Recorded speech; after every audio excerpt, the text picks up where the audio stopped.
Hello বন্ধুরা, প্রতিদিনের মতো আজকেও বেরিয়ে পড়লাম এসি ইনস্টল করতে। সঙ্গে থাকো, দেখতে থাকো। প্রথমে যেখানে এসিটা লাগবে সেখানে মাপ নিতে হবে। তোমরা দেখতেই পাচ্ছ কিভাবে মাপ নিচ্ছে।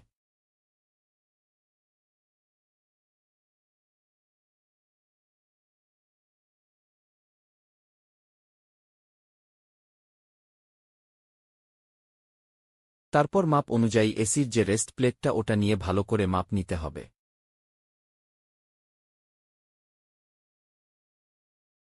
তারপর মাপ অনুযায়ী ড্রিল দিয়ে ফুটো করে নিতে হবে।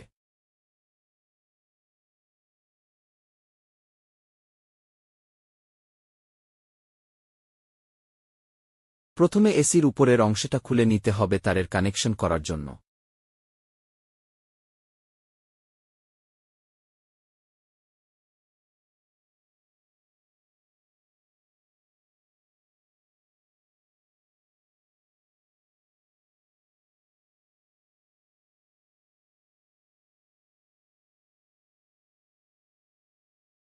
তারপর এসিতে তারের কানেকশনটা করে নিতে হবে। তোমরা দেখতেই পাচ্ছ কিভাবে কানেকশন করতে হয়।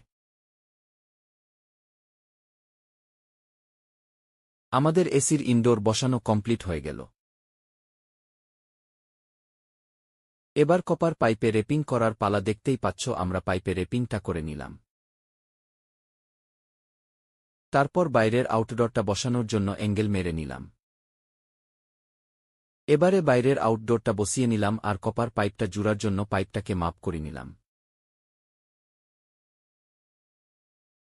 তারপর তোমরা দেখতে পাচ্ছ বাইরের আউটডোরটাতে কপার পাইপটা জুড়ে দিলাম আর ভালো করে টাইট দিয়ে দিলাম। এবারে ভ্যাকিউম পাম্প মেশিন দিয়ে হাওয়াটা বের করে দিলাম আর তারের কানেকশনটাও করে নিলাম।